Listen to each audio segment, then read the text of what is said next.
I went into the Bartender subreddit, and this was posted 4 hours ago. Ooh. It's from Degenerate Cookie. Love it. Yeah. And the title is, I think my only option is to date another industry folk. Oof. Yes, probably.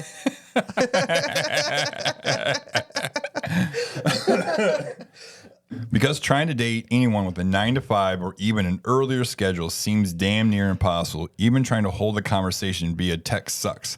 Plus, I feel like no one else would really understand how I feel after a shift other than someone who has done it or just did. Anyone have any thoughts, advice? Sincerely, one lonely bartender. So, oh my God. My alternative is healthcare. Healthcare, yeah. Like someone that works in an ER, Right. you know, or someone that has A nurse.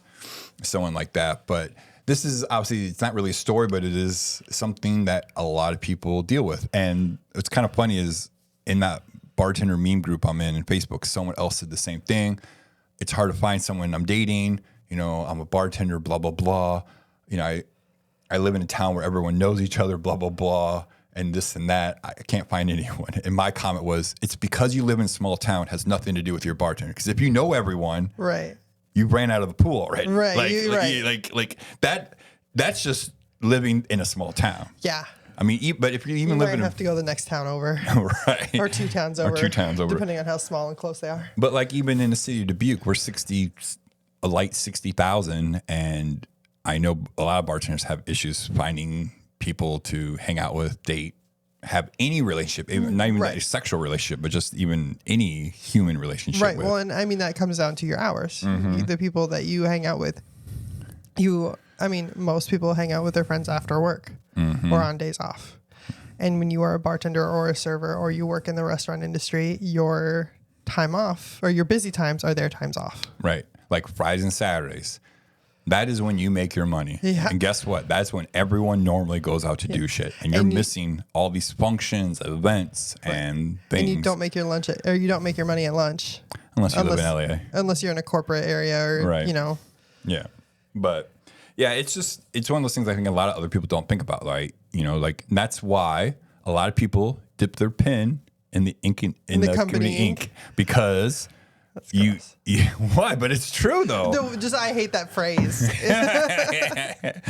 You have ink, I have a pen. Gross. Stop it. But I mean, I think that's half the reason true because you're working these high situations, high stress situations. High adrenaline. You get through it together, you know, and you become like connected in some way. Then afterwards, you go pound a bunch of drinks, and next thing you know, you talk to a girl on Facebook. Yeah, who was actually working in retail at the time, so it's kind of similar. You worked second shift. You had similar hours to my bartending hours. No, I did not. I worked 2 jobs. I went to work at 8 a.m. Yeah, but you also worked but I also worked until midnight. Right, so that's the job. But anywho, it's not about you and me. It's about everyone else. Right. But it is hard. Like it would be hard. Like if I was single, trying to date someone now, working the hours I work, or that I'm about to go work for back bartending, that you're just like, I don't even know how I would even do it. Right. Like, yeah, it's the only, like, if you're going to do that, the only advice that Carl would give you is find somebody in the industry that doesn't feed into your bullshit. Works at the next bar down the block. Well, no, just like with the restaurant industry, there's a certain culture that you can fall into of partying and going too hard, too often. Right.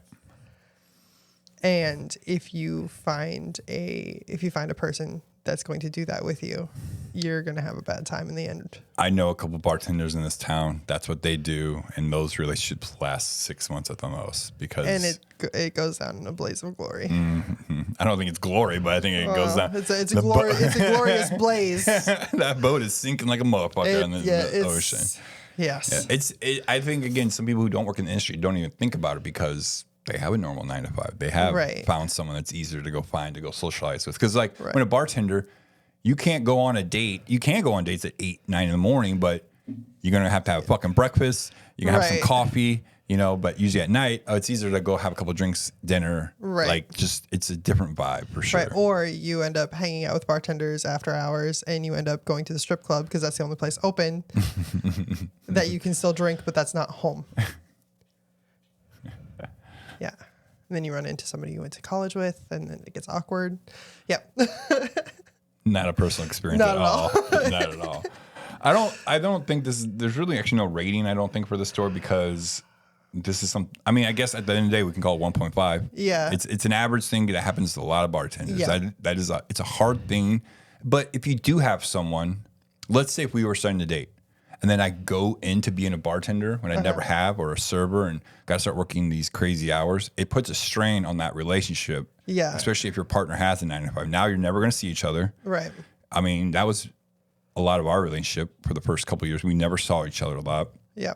But I was already in the industry. You were already working a lot. So we already had this connection of we both work crazy fucking hours and we're okay with that. Yeah. Yeah. And it's a lot of talking. And I get like text messages fucking hard to keep. I mean, we still have that issue where you'll text me and I won't respond for 6 hours. Yeah. But I mean, if you can find somebody who's okay with that, then it works. Yeah. But luckily you're my Duchess already, so.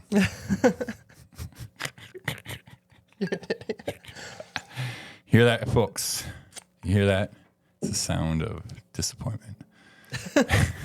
So if you have a story similar to this, or if you have a love story that is just going strong. Yes, either in the industry, between two people in the industry, or separate. We would love to hear them. Steve and his significant other both work at the same restaurant, and they've been going together now for 4+ years, I think, or maybe 5 now.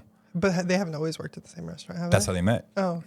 I got the story of how they met. I'm thinking of a different Steve. Oh, I'm thinking Steve, Baltimore Steve. Yeah.